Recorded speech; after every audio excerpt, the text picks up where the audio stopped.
दोस्तों नमस्कार। मैं सतीश पाल आपके सामने कुछ गुजारिश करना चाहता हूं। कल हमारे प्रधानमंत्री माननीय नरेंद्र मोदी साहब ने मन की बात कही, जिसमें उन्होंने कहा है कि आग, कर्ज और मर्ज से व्यक्ति को सावधान रहना चाहिए। और भी उन्होंने कई बातें कही हैं, लेकिन मैं आपसे एक बात कहना चाहता हूं दोस्तों कि कल मैं 8 बजे आपके सामने ये जो YouTube पर जो पढ़ते हमारी ये जो पोस्ट, ये कल शूट नहीं हो पाई। कारण ये था कि नेट नहीं आ रहा था। यहाँ कानपुर में प्राकृतिक आपदा भी आई थी, बहुत आंधी तूफान आया है। और मैंने ये देखा है, समझा है कि जब किसान की फसलें आती हैं तभी ये आंधी तूफान आता है, पानी आता है, ओले गिरते हैं। और इस पर भी जब मैं चिंतन करता हूं, सोचता हूं, विचारता हूं, तब मुझे लगता है कि हर चीज ऊपर से आती है। अगर ऊपर हमें अच्छा पानी भी देता है, ऊपर से अगर सूर्य की रोशनी भी आती है, ऊपर से अगर चंद्रमा की रोशनी भी आती है, तो ऊपर वाला जब नाराज होता है तो ओले भी बरसाता है, आंधी तूफान भी आते हैं, इतना पानी बरसता है जिससे सैलाब आ जाता है, बाढ़ आ जाती है। इसका कारण क्या है? इसका कारण है कि प्रकृति जब नाराज होती है तो कोई गुस्सा करके लाठी डंडा नहीं मारती। प्रकृति जब नाराज होती है तो इसी तरीके का काम होता है। और उसी तरीके के काम में जब पूरे दुनिया में प्रकृति नाराज हुई तो ये कोरोना वायरस उसी की देन है। और आज आया है भागम भाग जिंदगी में, सबको ठहराव के लिए।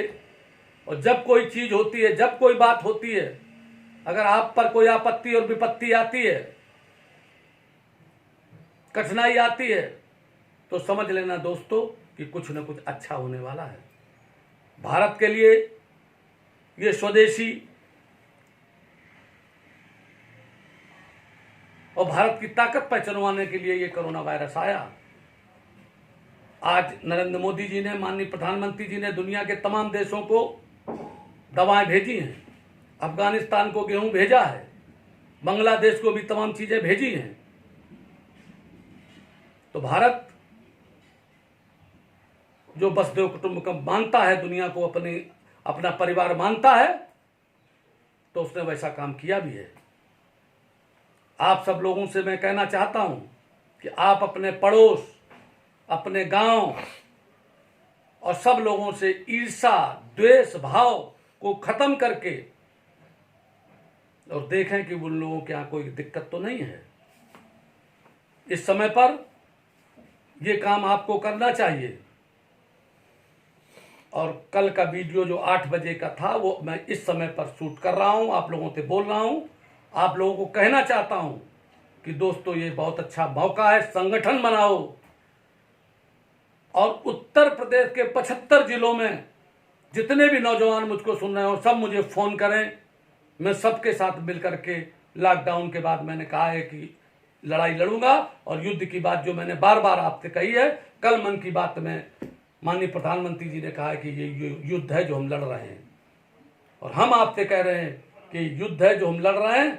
और ये गरीबी हटाने के लिए, बराबरी लाने के लिए, सबको न्याय दिलाने के लिए, अन्यायियों और अत्याचारियों का नाश करने के लिए, और जो लोग हमारा हक खा रहे हैं उनसे हक छीनने के लिए हम लॉकडाउन के बाद लड़ाई लड़ेंगे। और मान सम्मान की यात्रा, स्वाभिमान की यात्रा अति पिछड़ों के लिए, अति दलितों के लिए, गरीबों के लिए, किसानों के लिए, मजदूरों के लिए हम अपना बाहर निकलेंगे। यही बात कहते हुए अपनी वाणी को विराम देता हूं। जय हिंद, जय भारत।